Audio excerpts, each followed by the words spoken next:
तो गाइज अब हम स्टार्ट करने वाले हैं एक अनदर एग्जाम्पल जो कि है find the volume of the solid generated by the revolution about the initial line of the लेमकन।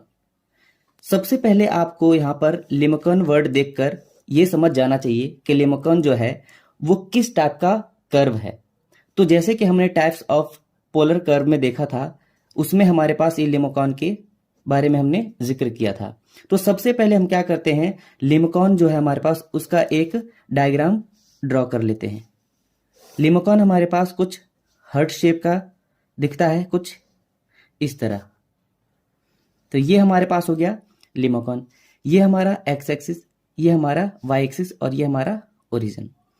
अब क्या कह रहा है कि हमारे पास एक लेमकन है जिसके लिए हमारे पास रेडियस जो दे रखा है हमारे पास, ठीक है, वेक्टर रेडियस जो हमारे पास दे रखा है वो है a प्लस में b cos थीटा, जहां पर a जो है वो b से बड़ा है।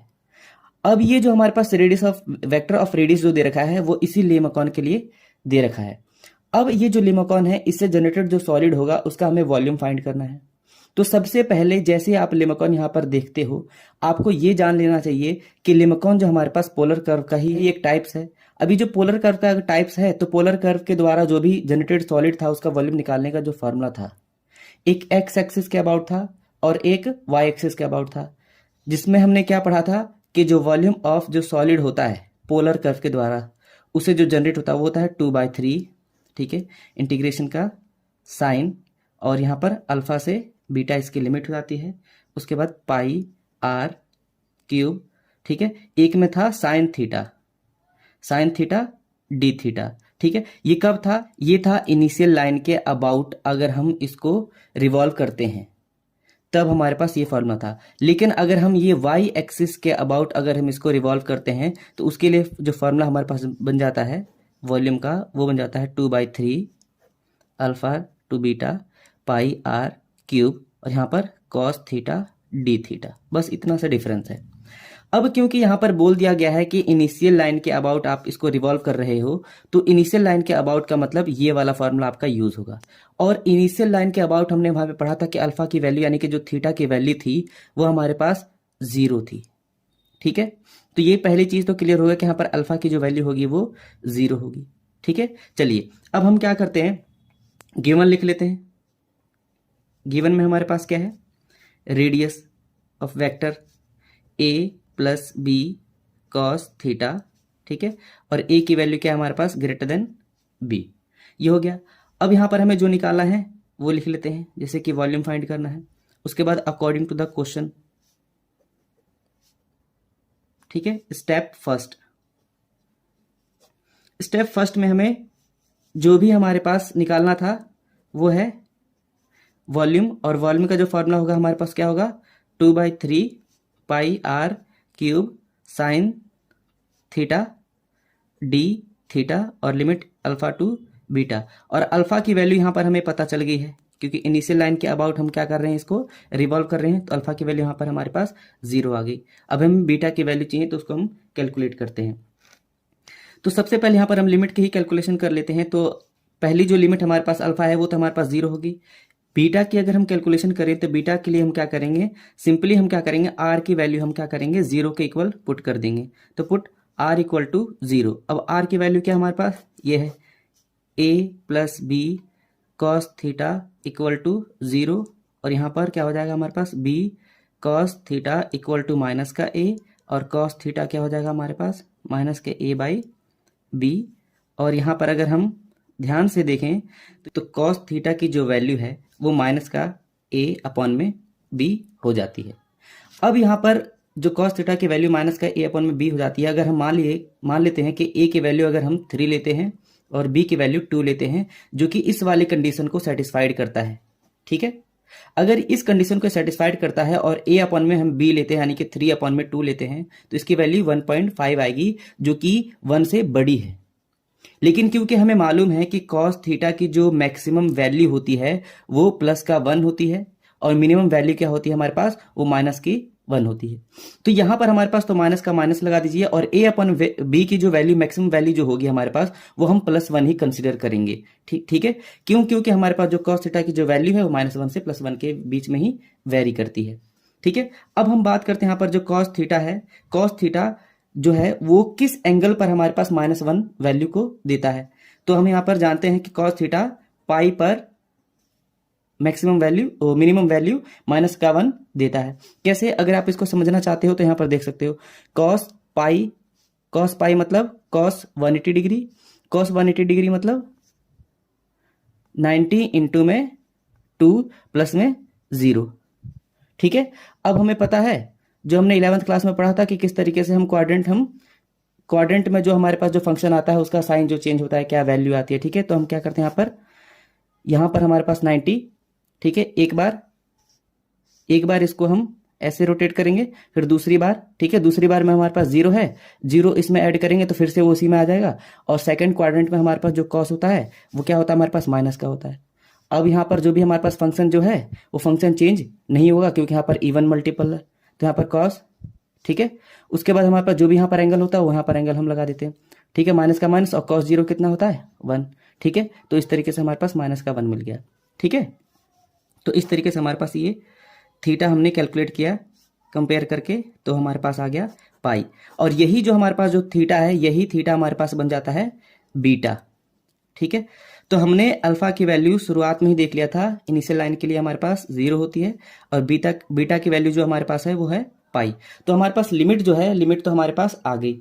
अब हम क्या करते हैं, जो भी हमारे पास वॉल्यूम का फॉर्मूला था जैसे कि v = इंटीग्रेशन का साइन, उसके बाद अल्फा टू बीटा और यहाँ पर 2/3 पाई r³ यहाँ पर साइन थीटा d थीटा।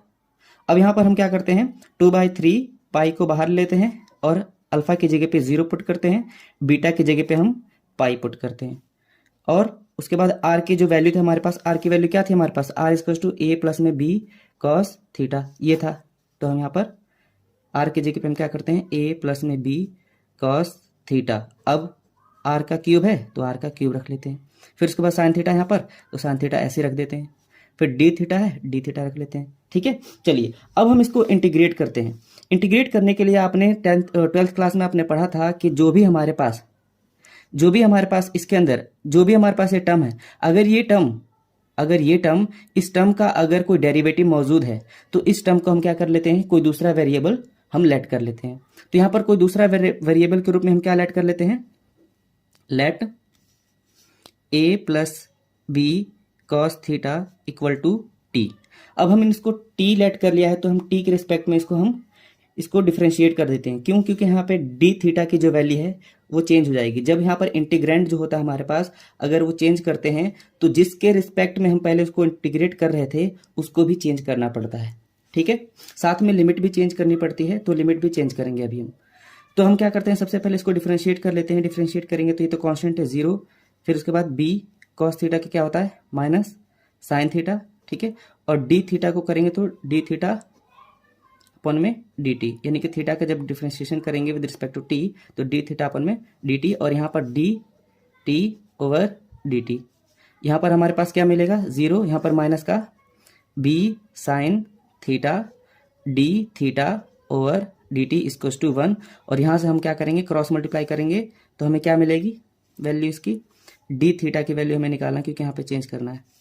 तो यहाँ पर हो जाएगा dt ऊपर और ये मल्टीप्लाई में है तो ये डिवाइड में माइनस का b साइन थीटा। तो ये हमारे पास d थीटा की वैल्यू आ गई। ठीक है, चलिए तो नेक्स्ट पेज पे चलते हैं।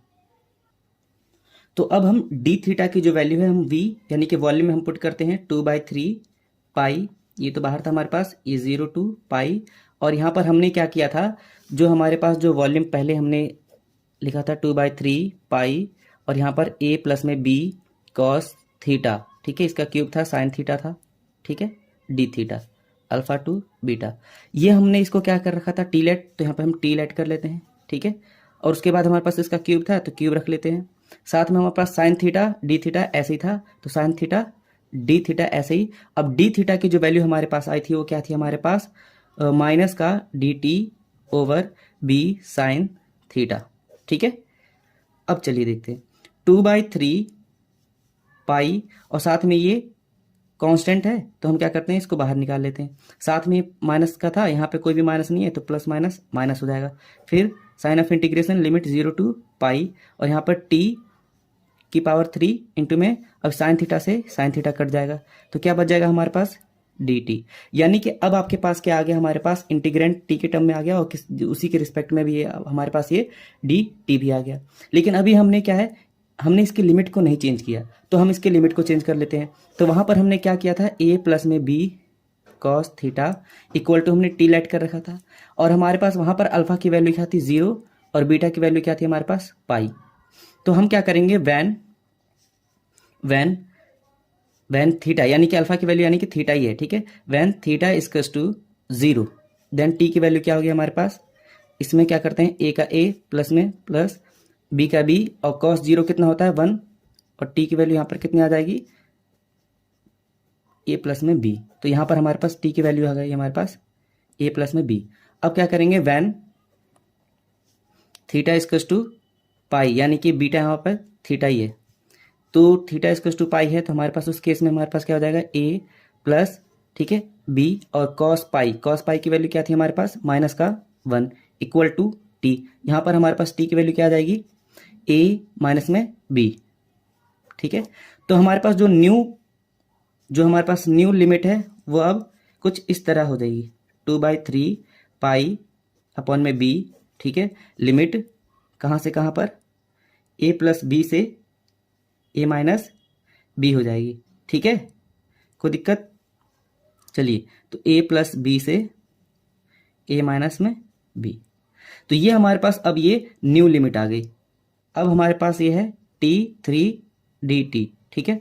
अब इसको हम क्या करते हैं, इंटीग्रेट करते हैं माइनस का 2 पाई अपॉन में 3b और अब हम इसको इंटीग्रेट करेंगे तो क्या हो जाएगा हमारे पास t की पावर 4 अपॉन में 4, ठीक है। और यहाँ पर limit a plus B to a minus में b, ठीक है। अब हम इसको लिमिट पुट करके देखते हैं 2 पाई ओवर 3b। लिमिट क्या है, अपर लिमिट पहले पुट करेंगे वो है a माइनस में b की पावर 4, फिर लोअर लिमिट पुट करेंगे a प्लस b की पावर 4 अपॉन में 4। तो ये वैल्यू आ गई लिमिट पुट करने के बाद ये। अब इसके आगे का जो काम है वो आप खुद भी कर सकते हो क्योंकि अगर मैं इसको पूरा करूंगा तो ये काफ़ी लेंदी हो जाएगा।